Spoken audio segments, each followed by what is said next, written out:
شروع اللہ کے نام سے جو بڑا مہربان نہایت رحم کرنے والا ہے۔ حضرت عبداللہ بن عمر رضی اللہ عنہ فرماتے ہیں کہ میں نے رسول اللہ صلی اللہ علیہ وآلہ وسلم سے کئی بار یہ سنا کہ آپ صلی اللہ علیہ وآلہ وسلم فرماتے ہیں کہ بنی اسرائیل میں ایک کفل نامی ایک شخص رہتا تھا جو ہمیشہ دن رات برائی میں پنستا رہتا تھا۔ کوئی سیاکاری ایسی نہ تھی جو اس سے چھوٹی ہو، نفس کی کوئی ایسی خواہش نہ تھی جو اس نے پوری نہ کی ہو۔ ایک مرتبہ اس نے ایک عورت کو 60 دینار دے کر بدکاری کے لیے آمادہ کیا۔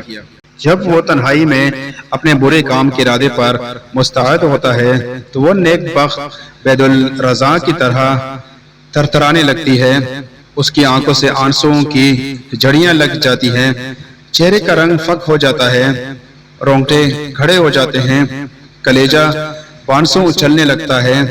کفل حیران ہو کر پوچھتا ہے کہ اس ڈر، خوف، دہشت اور وحشت کی کیا وجہ ہے؟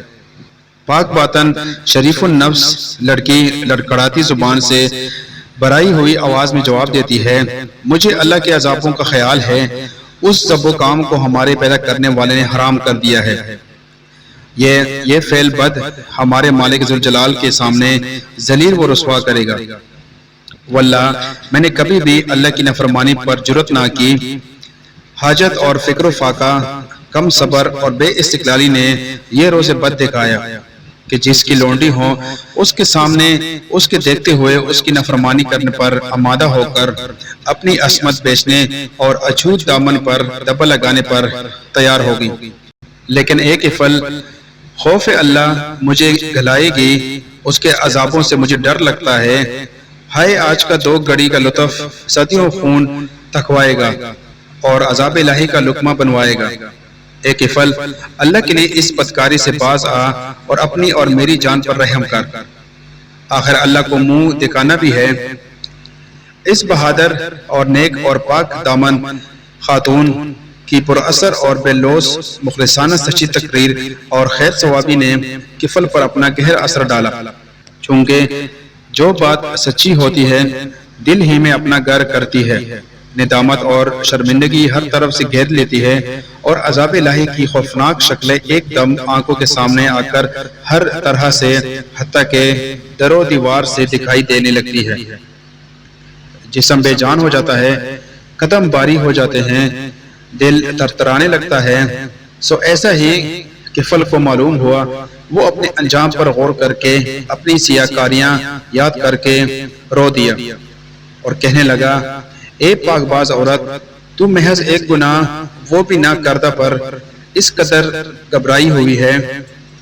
ہائے میری تو ساری عمر اپنی بدکاریوں اور سیاہ اعمالیوں میں بسر ہو گئی۔ میں نے اپنے منہ کی طرح اپنے اعمال نامے کو بھی سیاہ کر دیا۔